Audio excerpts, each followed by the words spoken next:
So we chose today's topic because we all know what a learner-centered classroom should look like, but we also recognize that it can be difficult to find the right tools for your classroom.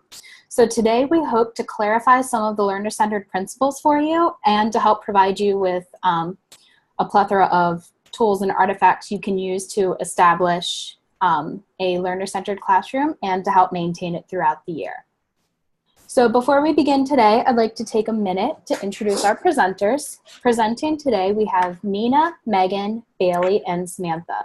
We'd each like to take a minute to tell you about our learner-centered classrooms. Hi everyone, I'm Nina. I've been teaching for 3 years now at Thomas Viaduct Middle School, 7th grade social studies.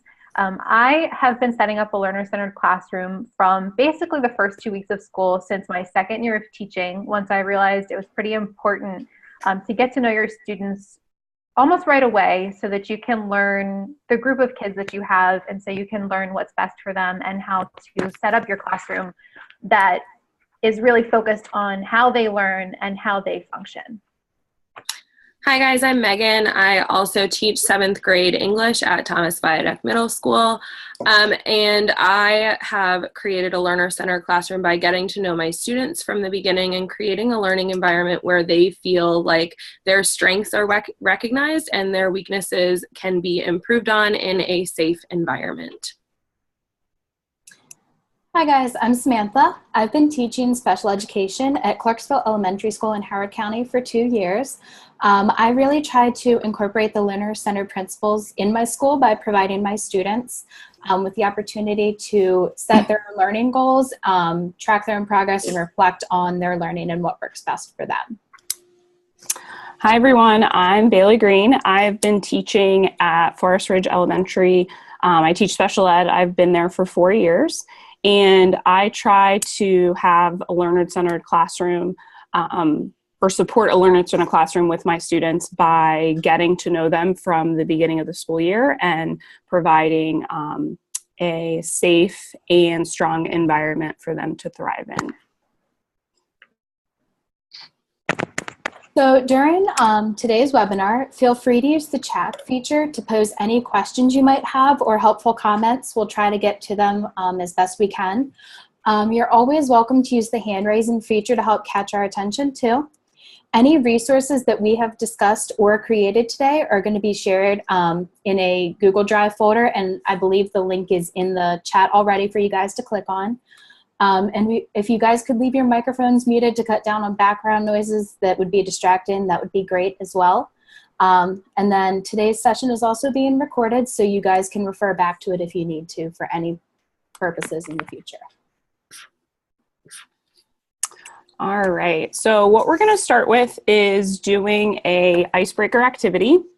And what we're going to have you guys do is go to this website, and I'll go ahead and post it in the chat right now so you guys can access it easily. But we're going to have you guys go to this website, and you're going to read the question and enter your answer into the text box. And we're just asking that you limit your response to 1 sentence and answer within 2 to 3 minutes, and then we'll kind of review it together.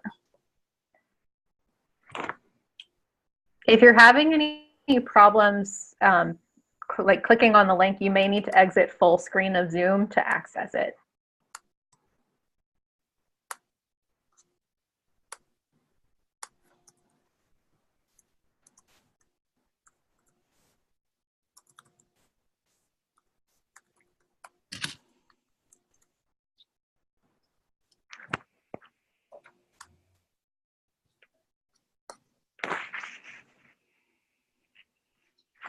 All right, and it's posted in the chat for anybody that just wants to access it that way.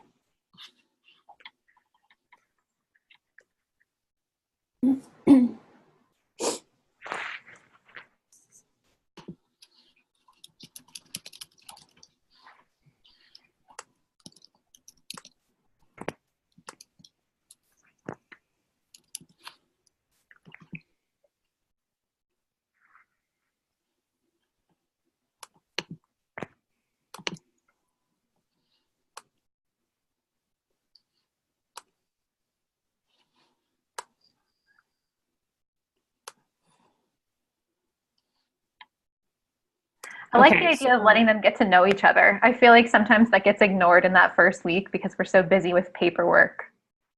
yeah, it definitely helps to build kind of a good community and making the students feel like they're part of a community and part of a classroom. And also the thing about building real relationships, I know, especially in my school, that's something that from the start you have to do that, or else they're not going to respect you or listen to you. And helping them feel comfortable and building that sense of community really helps start the year off being learner-centered as well. Learning their names, definitely. And how to pronounce them correctly is really important. I like that one, find out about the student as well. I always try and find out if they're involved in like a sport or an after school activity, because then there's always something that you can, maybe even if you have to teach yourself a little bit about soccer or something, then at least you can make that connection with them. Mm-hmm.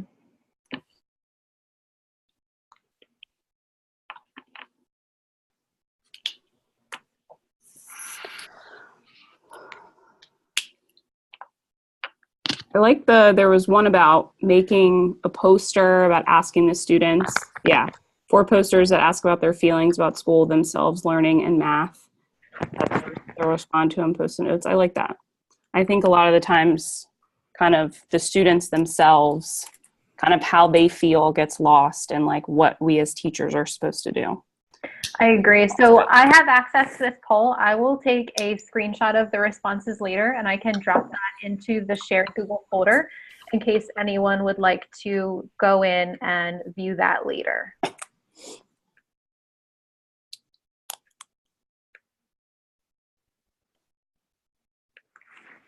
All right, so our agenda for today, first thing we're going to do is Nina is going to review the 14 LCPs and the different domains that they fall under, and kind of give us a glimpse into which of the LCPs we're going to be discussing today.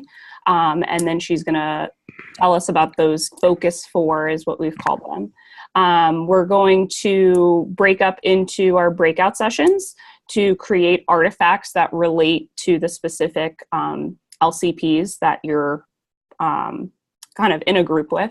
And then we're going to return as a whole group and share out the artifacts that each group made. And then we're going to end with a closure. Okay, so we're really just going to do a general overview of all 14 LCPs. We did cover these in our Ed 602 class. So just as a reminder, you can take a look at what the 14 LCPs were, but the 4 domains were cognitive and metacognitive factors, motivational and affective factors, excuse me, just left full screen, individual difference factors, and developmental and social factors.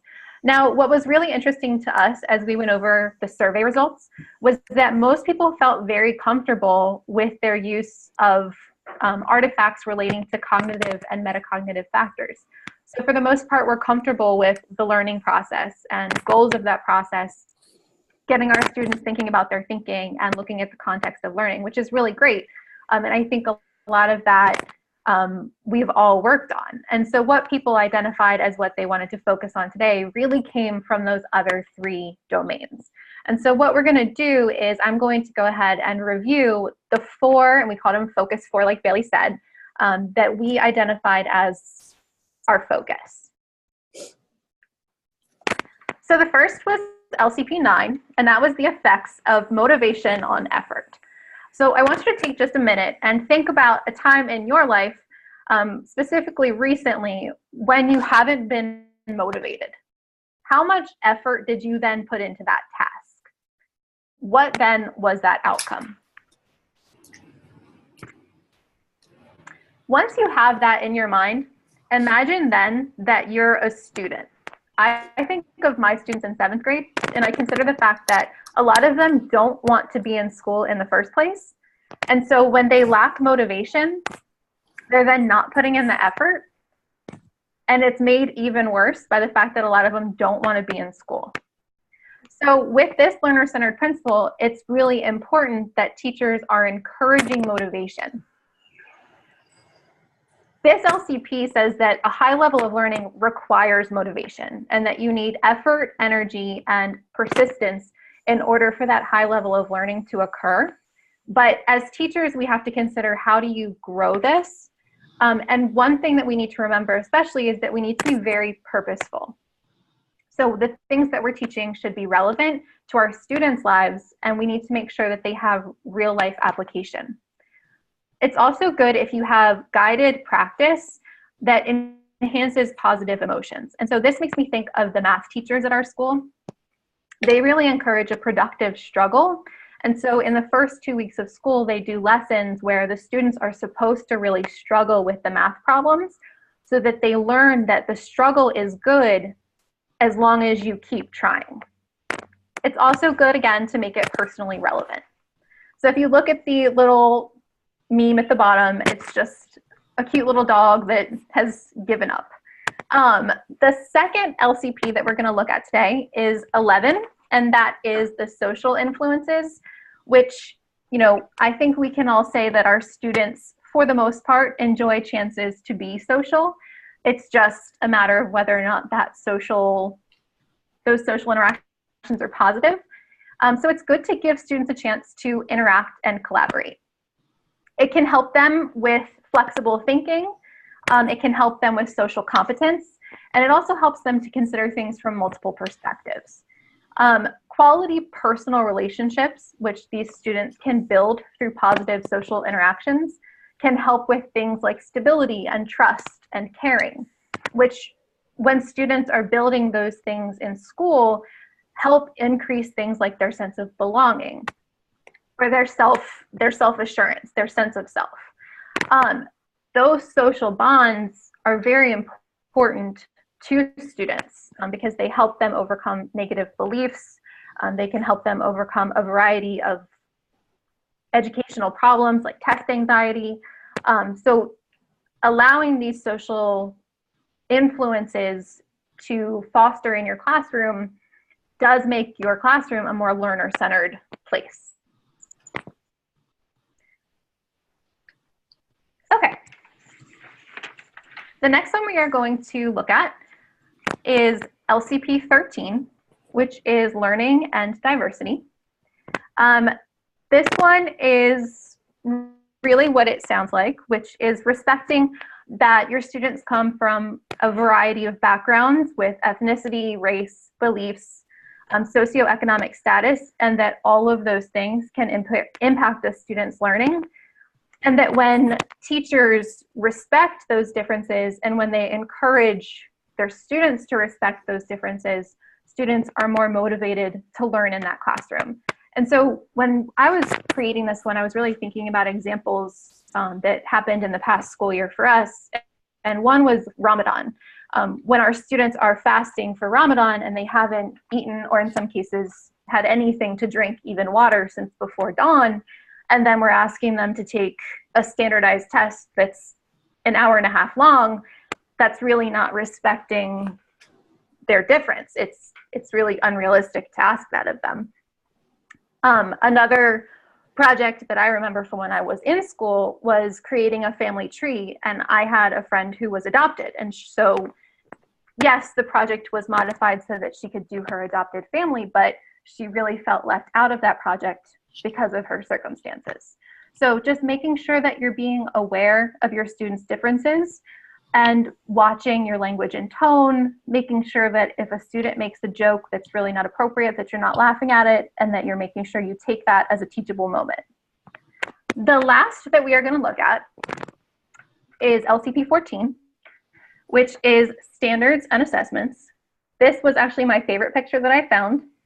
So if you look at the political cartoon at the bottom, it's a bad dog and saying, I'm going to need more specific feedback on my formative assessments.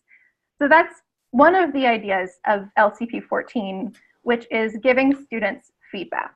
That's not all of LCP 14, but I really enjoyed that cartoon, so I included that one. And then the other parts of this are setting appropriate goals for your students, making sure that you have appraised their strengths and weaknesses so that the materials you're selecting are appropriate for their skill level. ongoing assessments are important. One weakness in my teaching, and that through discussion we've all kind of had at some point, is when we give a test, we look at an overall class average, but sometimes you're so rushed for time, or you just want the test to be done and graded, that you don't focus on the specific student and seeing what challenges they have. So focusing on student assessment and seeing what that shows you. But then also just that there are different types of assessment that you can use. Students can self-assess. There are standardized assessments which can show you different things that can be valuable. But then there's also just formative assessments or weekly quizzes. So just remember that there are a variety of types of assessment. We did rush through this a little bit, just in the interest of giving you as much time as possible in breakout sessions to create artifacts. In your breakout session, your leader of your group is going to be able to clarify more about that LCP if you have any questions. And then if you need to, the definition of the LCP is available in your breakout session. So for the breakout sessions, this is where it's kind of going to be your guys' chance to shine. So there's some directions that are going to lead you through what you should be doing. So we're looking at assigning maybe group member roles to make sure that since we're in such a short amount of time that we're each doing something. But your overall goal is to either create an artifact to share that has to do with your LCP, or you're going to find an artifact that you might already have that you think is good but could use a little bit more work. So you can use the examples that are listed if you've had a chance to look inside of that folder that we shared. There are some artifacts in there. You can use those to help you. There's also going to be a list of artifacts on the sheet, the direction sheet that is in the folder. You want to make sure that you keep in mind that all of us teach different grade levels. So whatever you're creating to use, you might want to make sure that that's going to be relevant to everyone, or if they just need to tweak it a little bit to make it relevant to them. Once you're done, you're going to make sure that you share the artifact in that Google folder so that everyone has access to it. And if you don't finish the artifact in the time provided, it's not the end of the world. Just be prepared when we share out to share a detailed plan and upload that to the Google folder drive. All right, so what I'm going to do now is everybody's in a breakout group, so I'm going to send everybody to their group, and then we will come back in about 10 minutes, and then just make sure you have one representative from each group that's willing to share what you guys came up with. All right, so everybody's going to go to their rooms now.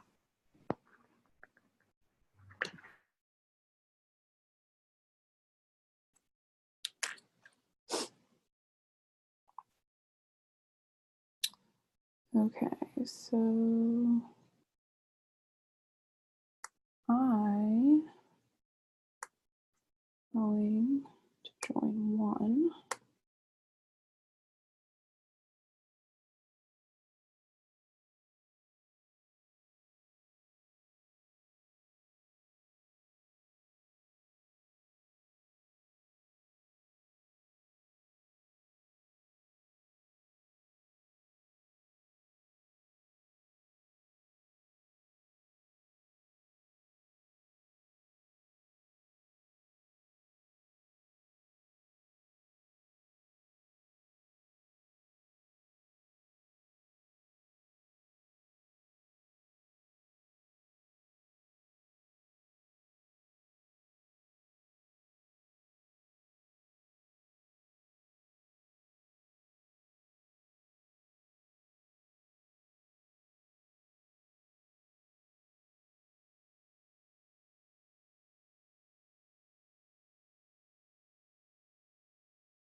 Hello. Only my group, I think. Oh, no. All right, perfect. All right. Okay, I think everybody's slowly coming back. All right, so I'm gonna wait for my group to come back. Okay. Yeah, your And group. then I'm gonna, yeah. Bailey, that's an awesome poster behind you.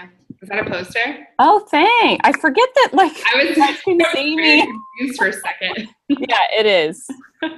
That's it. Yeah, looks like it's Okay, so I'm gonna go ahead and kind of introduce my group and let them share.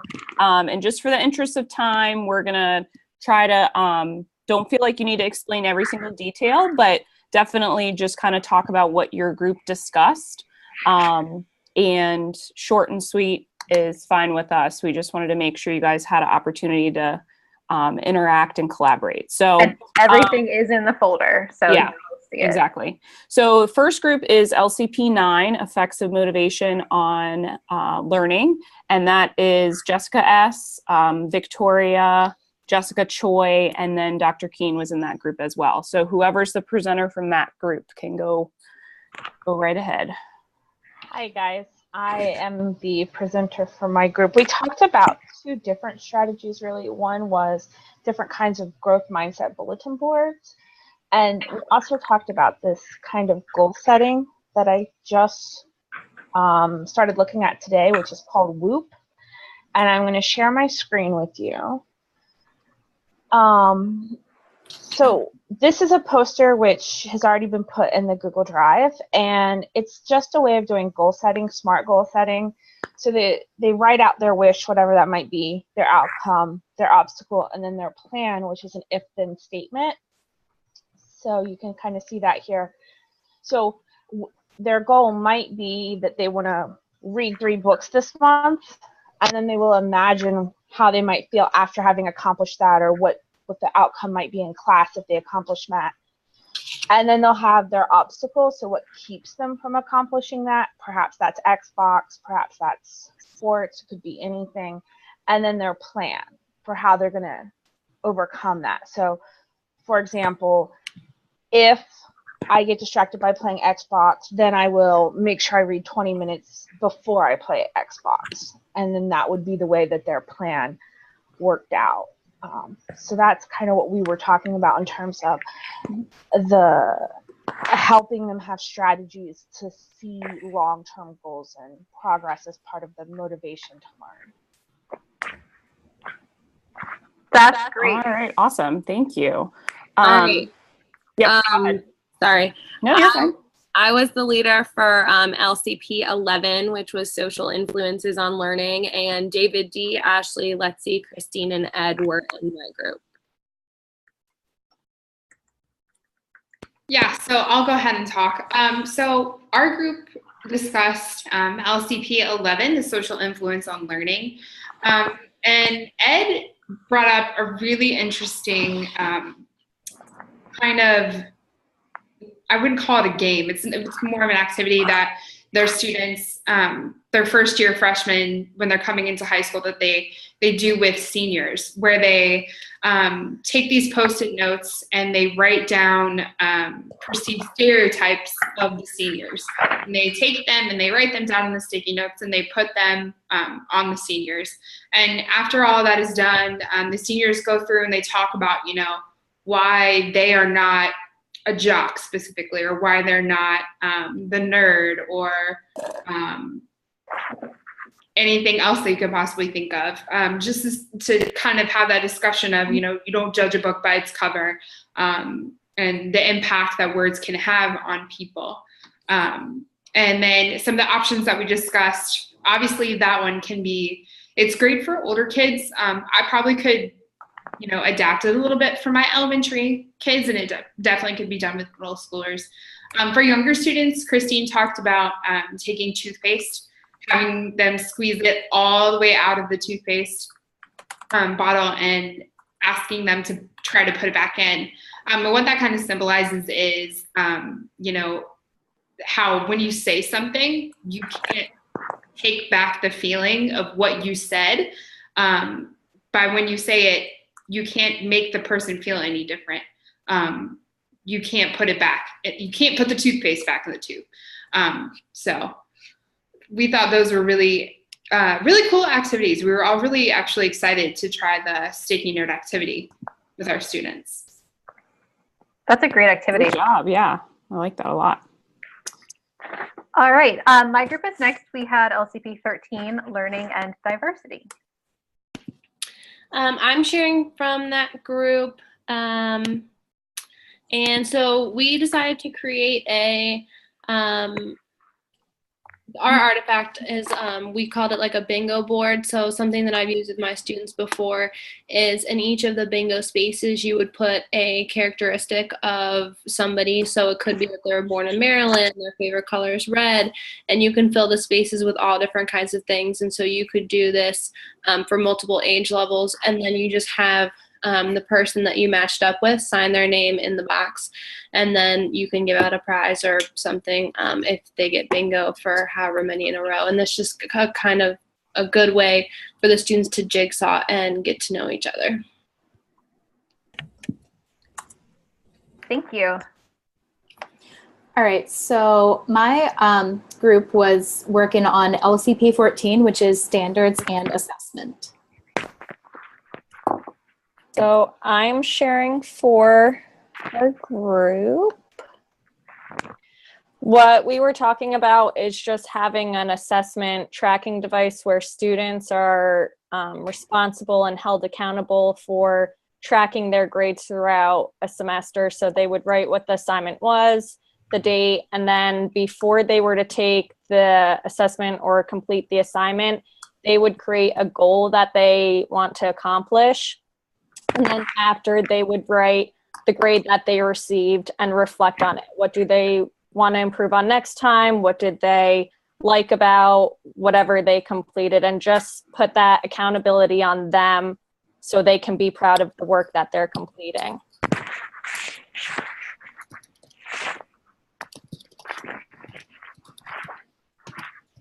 Yeah, one other thing that Trey brought up in our group was that it also lets them sort of, like if they realize that, oh, I'm doing well on this kind of assignment, but I'm really not doing well on quizzes about whatever, the elements of the periodic table, then they can go back and study that if they realize those patterns.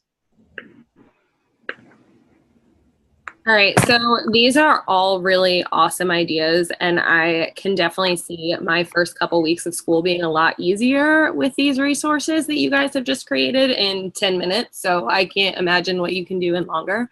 But we have a takeaway window, and if you guys can just type in the chat what one of your takeaways was in answer to this question. How do you think that creating a learner-centered classroom from the start of the school year will affect your first month of school and beyond?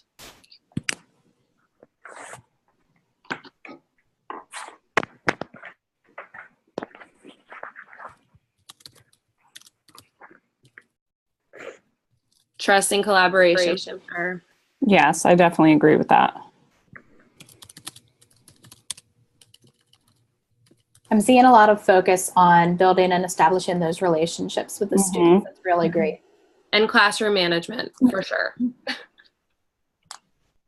Yeah, and I definitely feel like there's a connection with students and adults. Like, personally, as an adult, if I feel like a connection to my professor, my administrator, whoever it is, then I'm gonna naturally want to do my best for them. Mm-hmm. So I definitely feel like that's a good connection with adults as well as students. I feel like it always helps me in the middle of the year when I'm losing patients too, when I like know more about the kids. Right. I can be like, oh yeah, With them.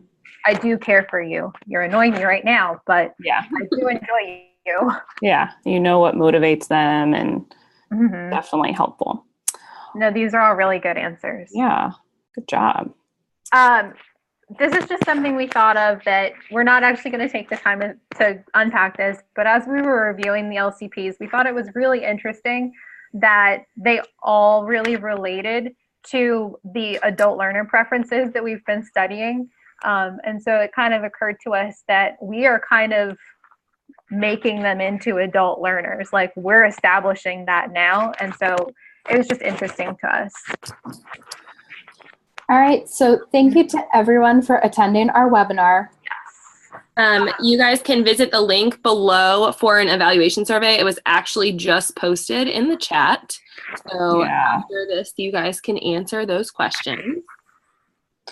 Yeah, we really appreciate it. And thanks for filling out our initial survey and this survey and participating in our webinar. We appreciate it. And our plan is to leave that shared Google Drive available all the time, just as a resource, because I know I'm sick of getting on Teachers Pay Teachers, and I'm also sick of reinventing the wheel. So if you have anything that you want to drop in that you feel like is amazing, please do so. If you want to go in and search through what's there, also please do so. So it's always going to be available. If you have any trouble accessing, just email me and I will fix the problem. But thank you all very much for attending. Thanks. All right, so we're on break now. Bailey, you can stop recording. Okay. Everyone take 15 minutes. We'll start up again, 5:40.